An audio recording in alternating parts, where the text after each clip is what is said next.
बॉलीवुड के मशहूर सिंगर और संगीतकार बप्पी लहरी अब हमारे बीच नहीं रहे।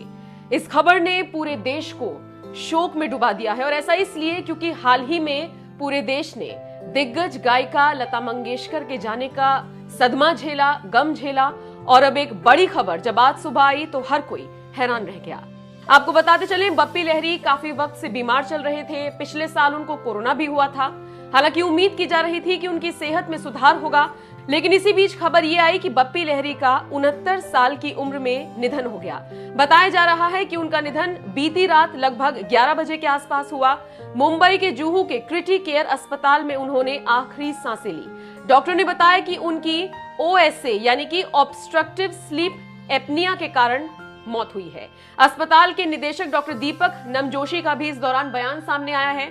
उन्होंने कहा, बप्पी लहरी करीब 1 महीने से अस्पताल में भर्ती थे और उन्हें सोमवार को अस्पताल से छुट्टी दी गई थी, लेकिन उनकी सेहत मंगलवार को बिगड़ गई और उनके परिवार ने एक डॉक्टर को घर बुलाया। उन्हें अस्पताल लाया गया। उन्हें स्वास्थ्य संबंधी कई दिक्कतें थी। उनकी देर रात OSA के कारण मौत हो गई। आपको बताते चलें, बप्पी दा ने 70 से 80 के दशक में कई फिल्मों में गाने गाए जो हिट रहे। इन फिल्मों में चलते चलते, डिस्को डांसर और शराबी भी शामिल है। बप्पी दा ने भारत में 80 और 90 के दशक में डिस्को संगीत को यह समझ लीजिए कि लोकप्रिय बनाने में सबसे ज्यादा भूमिका अदा की थी और इसीलिए उनको याद किया जाता है। इतना ही नहीं, बप्पी लहरी को सोने पहनने का बहुत शौक था और सोना पहने रहना, हमेशा चश्मा लगाए रखना, ये उनकी पहचान थी। इसलिए गाहे बगाहे लोग उन्हें गोल्डन मैन के नाम से भी पुकारते थे। आपने बप्पी दा की तस्वीरें देखी होंगी तो गले में सोने की मोटी मोटी चेन, हाथ में बड़ी बड़ी अंगूठियां समेत सोने के ढेर सारे गहने पहनना ही उनकी पहचान थी।